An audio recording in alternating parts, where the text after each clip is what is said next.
Good evening friends. PCS मंच 0.2 में आपका फिर से स्वागत है।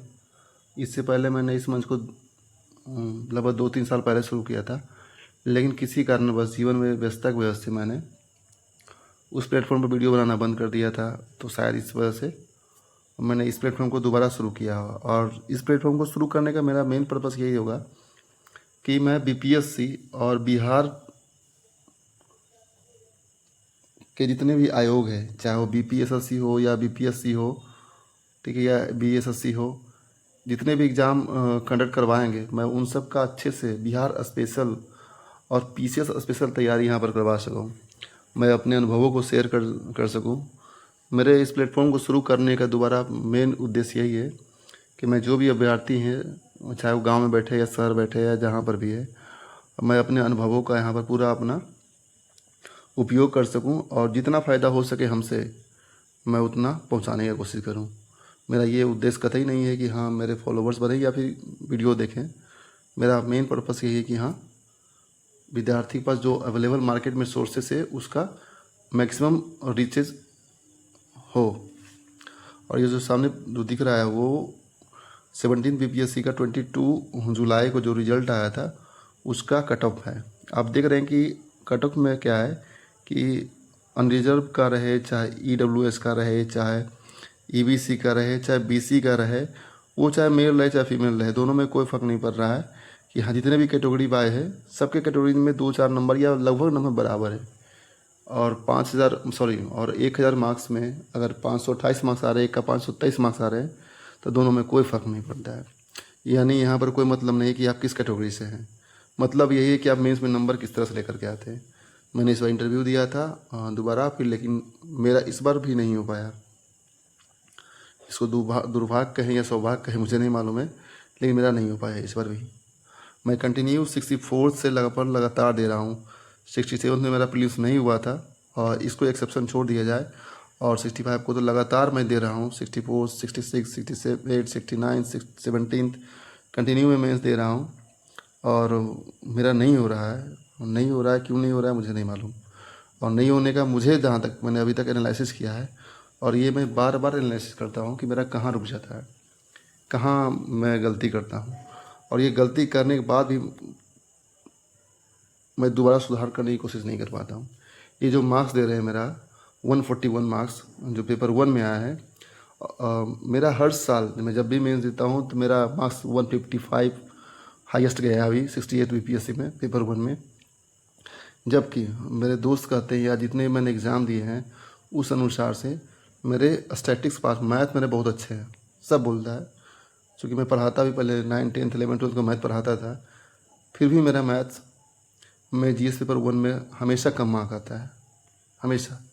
इसका कारण मैं अपने आप को महसूस करता हूँ कि जब एक विद्यार्थी जो जिसके पास काफ़ी कम ये चीज़ है, बैकग्राउंड अच्छा नहीं है और उसके पास प्रेशर बहुत ज़्यादा होता है, तो मैं एग्ज़ाम हॉल में हमेशा पैनिक कर जाता हूँ और इसी चीज़ को लेकर पैनिक करता हूँ। बाकी सब जो लिखने के लिए आ रहा है मैं लिख रहा हूँ कंटिन्यू, कोई दिक्कत नहीं है उसमें। लेकिन डीआई वाला पार्ट में चूँकि एक बार नंबर कम आया, दूसरे बार भी नंबर कम आया, तो मतलब एक अजीब सा फोबिया हो गया है इसके लिए लेकर के। यहाँ डीआई मेरा गलत क्यों हो जा रहा है, गलत क्यों हो जा रहा है, जबकि मेरा मैथ बहुत अच्छा है। मैं हमेशा टेस्ट पेपर में देता हूँ तो ठीक ठाक मार्क्स आते हैं, लेकिन एग्ज़ाम होने पता नहीं कहाँ रख जाता हूँ। ये समझ में नहीं आता पेपर 1 में मार्क्स कैसे आओ। और मैं बता रहा हूँ दोस्त कि पेपर 1 मार्क्स फेचिंग है। पेपर 1 में बच्चे का 175 मार्क्स आते हैं। इतना मार्क्स जो है वो एवरेज स्टूडेंट का है। 190 ठीक है, अच्छा मार्क्स है, गुड मार्क्स है, लेकिन 175 जो होता है पेपर 1 में वो एवरेज मार्क्स है। मेरे एवरेज से बहुत कम मार्क्स आया 141, क्योंकि सबसे ज़्यादा मार्क्स इसी में उठते हैं। अगर इसमें आप 175 से कम ला रहे हैं तो कहीं ना कहीं आपको अदर जगह जा कर के आपको ज़्यादा मेहनत करना पड़ेगा, जबकि इसमें आसानी से 175 मार्क्स उठ जाते हैं। पेपर 1 में मेरा 141 रहा, जो कि मैं तभी बाहर हो गया। पेपर 2 ठीक ठाक रहा, 129 ठीक ठाक मार्क्स है, एवरेज मार्क्स है। 135 भी अगर आपका आ रहा है तो मतलब मार्क्स ठीक है। 150 तो बहुत अच्छा है, आउट नहीं बोलते इसको, ठीक है। हाँ, ऐसे में 162 लगभग, अगर 15 मार्क्स और आ जाते मतलब 175 मार्क्स आते तो गुड मार्क्स था, लेकिन ठीक ठाक मार्क्स है ऐसे में। अच्छा नहीं बोल सकते इसको, ठीक ठाक बोल सकते हैं। हाँ, इंटरव्यू में मेरे मार्क्स जो रहे वो 62 रहे। तो खैर इससे कोई फ़र्क नहीं पड़ता है, ये बोर्ड पर डिपेंडेंट करता है कि हाँ आपका किसका बोर्ड में रहा, उसका मूड कैसा है, किस तरह से क्वेश्चन पूछा गया आपसे, वो आपके भाग पर डिपेंड करता है। हाँ प्रिपरेशन रहना चाहिए आपका कि हाँ किस तरह से तैयारी करते हैं। और जबकि मुझे जहाँ तक जितने भी सारे क्वेश्चन टीचर पूछे तो मैंने सब कुछ को सही बताया, और एक क्वेश्चन में मैंने सॉरी बोला था, और दूसरी बात एक जगह मैंने बोल दिया था, कोई इंग्लिश में वर्ड पूछे थे हमसे तो मुझे वो समझ में नहीं आया, तो मैंने बोल दिया सर हिंदी में इसको बता सकते हैं, तो शायद तब जो बोर्ड मेंबर थे तो मुझे अचंभित होकर देखे मेरी ओर, यार इसका मतलब समझ में नहीं आ रहा आपको, अच्छा। तब मैम ने मुझे एक्सप्लेन किया, तब मैं उसका आंसर दिया कि नहीं नहीं इसका मतलब ये होता है। तो मैंने उनको बताया कि हाँ सर ऐसा है। तो कहीं ना कहीं उन पर निगेटिव इम्पैक्ट गया कि मुझे ये वर्ड, इस वर्ड का मीनिंग नहीं पता है। तो मुझे लग रहा है वहाँ पर मेरे कुछ मार्क्स कम हैं पक्का, यानी 72 तो मेरा आना ही था, 70+ तो आता ही अगर वो मैं नहीं बोलता तो। फिर भी जो हुआ सो हुआ।